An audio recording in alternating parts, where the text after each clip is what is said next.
मेरे YouTube channel success आपके साथ में आपका स्वागत है। यदि अभी तक मेरे चैनल को आपने सब्सक्राइब नहीं किया है तो रेड सब्सक्राइब बटन जो नीचे दिखाया जा रहा है इसको क्लिक करें और नोटिफिकेशन के लिए बेल आइकन क्लिक करें जो राइट साइड में दिखाया जा रहा है।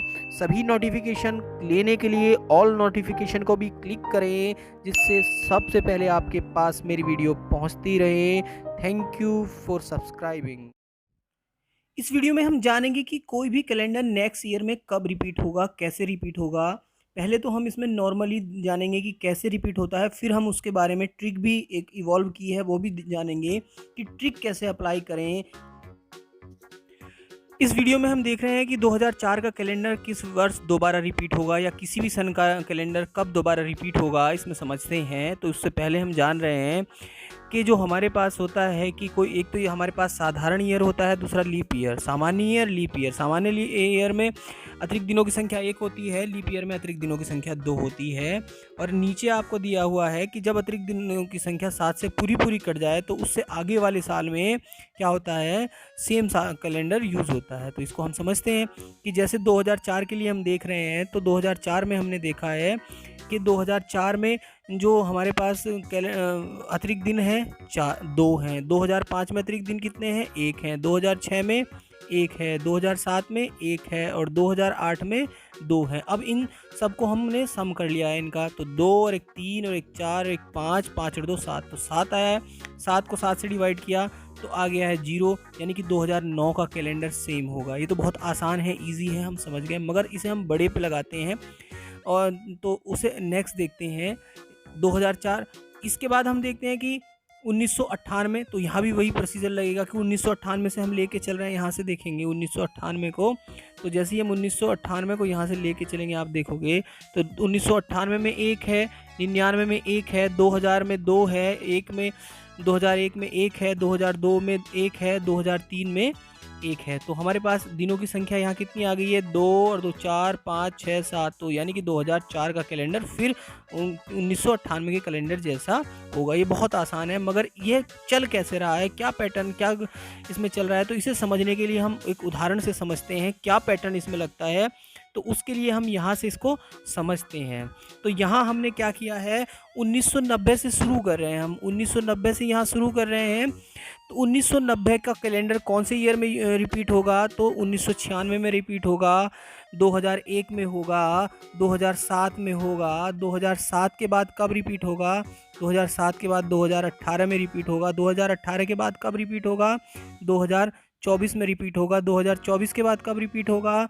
2029 में रिपीट होगा। सोन ये चलता रहेगा। आप देख रहे हैं 1900 का 96, 2001, 2007, 2018, 2024, 2029, 2035, 2046। तो ये कैसे क्या हो रहा है, कौन सा पैटर्न यहाँ काम कर रहा है वह हम समझते हैं। तो आप देखोगे कि इसमें एक सीरीज चल रही है।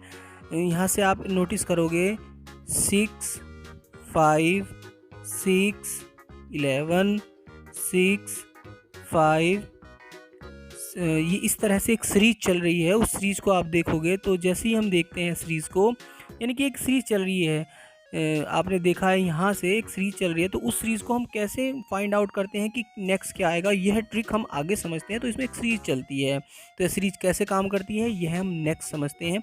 तो आप उसके लिए पहले हमें ये जो हमने लिखा है उसे थोड़ा सा एक समझने की ज़रूरत है। यहाँ ये सीरीज़ तो हमें पता चल गई है कि या तो हमें 6 जोड़ना पड़ेगा या 5 जोड़ना पड़ेगा या 11 जोड़ना पड़ेगा, मगर ये जोड़ेंगे कैसे वह ट्रिक है। तो वह इसमें हम आगे समझते हैं।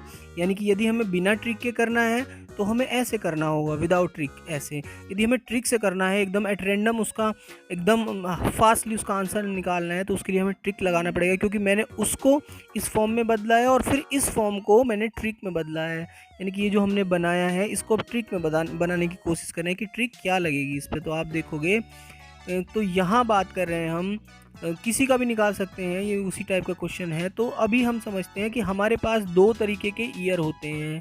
यहाँ से हम समझ रहे हैं कि हमारे पास 2 तरीके के ईयर होते हैं। एक होता है हमारे पास लीप ईयर और दूसरा होता है हमारे पास साधारण ईयर। तो यहाँ से हमने ये समझा कि मान लो कि हमें 2016 के कैलेंडर को देखना है कि किन सालों में रिपीट होगा। ठीक है, तो 2016 ठीक है। अब हम यह देख रहे हैं कि 2016 कैसा ईयर है, लीप ईयर है, तो इसमें अतिरिक्त दिन कितने होंगे, 2 होंगे। जब कभी भी हम लीप ईयर के लिए निकालते हैं तो उसका calendar next 5 after 5 year repeat होता है। तो इसमें हम 2 है, ये हमने चेक कर लिया, लीप ईयर है तो एकदम उसमें हम 5 जोड़ेंगे और बता देंगे कि 2021 में रिपीट होगा। या 2016 का कैलेंडर इससे पहले कब आया होगा तो उसमें से 5 लेस कर देंगे हम, तो इसमें से हम 5 लेस जैसे ही करते हैं हमें पता चल जाता है। तो यह लीप ईयर के लिए है।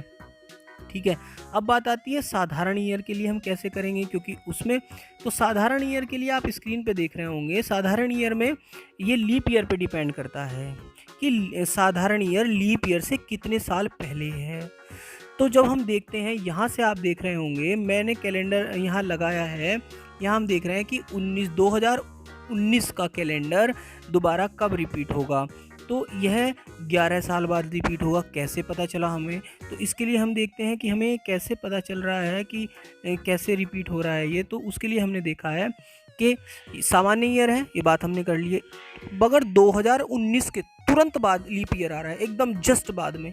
तो जब एकदम जस्ट बाद में लीप ईयर आता है तो उस साल का कैलेंडर 11 साल बाद रिपीट होता है, अदरवाइज आफ्टर 6 ईयर। यानी कि यदि हम बात करें कि जैसे हम बात करें, नीचे आप देख रहे होंगे 2018 का कैलेंडर कब रिपीट होगा, 24 में।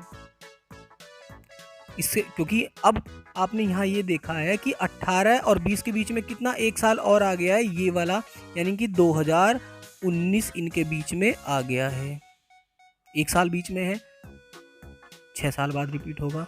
यदि हम बात करें कि 2017 का कैलेंडर कब रिपीट होगा, 2017 का कैलेंडर, तो यह भी 6 साल बाद रिपीट होगा।